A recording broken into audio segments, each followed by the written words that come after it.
Good afternoon. Thanks for joining us here at 4. I'm Kevin Nathan. And I'm Amber Diaz. Connecticut students holding pro-Palestinian protests at schools had their encampments finally cleared out this morning. At UConn, officers made over a dozen arrests. At Yale, no students were taken in custody, but protesters there are vowing to return. NBC Connecticut's Kevin Geist joins us live from Yale's campus tonight. Kevin, this has become really a national story, certainly with deep local roots. So you talked to some students today. What's the word on the street? What are students saying? Absolutely. Students sort of just milling about the area have been fascinated by these protests, where they've been popping up, how they've been organizing. But things here across campus have been extremely quiet all day. Ever since that encampment came down, students have not returned, but organizers have vowed they will be back and they will not be silenced. The people united! An early morning clear out. Protesters vacating from cross campus, continuing their cheers as they took over a public sidewalk. I think there were at least 50 cops on the scene. Organizers frustrated being moved again from Yale's campus, despite warning from officials. Chief Campbell announced that we had 15 minutes to leave the encampment, otherwise we would be arrested.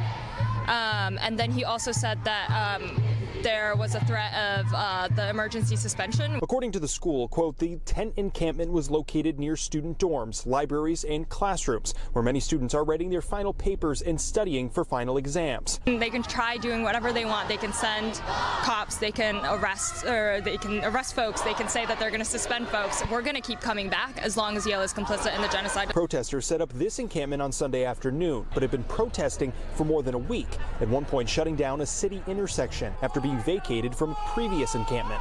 They're calling for Yale to disclose and divest any investments they have in weapons manufacturing related to the Israel-Hamas war. Yale continued in their statement, quote, Yale fully supports peaceful protests and freedom of speech. However, claiming control of our shared space is inconsistent with our principles and values. We will return, so get your sleep, rest up. The message that we continue to tell Yale and continue to show to Yale is that we're going to continue coming back stronger than ever. And so repressing and silencing us is not going to be an effective tactic. Officials did note there were no arrests made this morning connected to the encampment that came down. Officials have also said that they will continue to allow Yale students the right to express their free speech, but they are sticking to university policy. We're live in New Haven tonight. Kevin Geist, NBC Connecticut News. Kevin, Amber, back to you. All right, Kevin, thank you.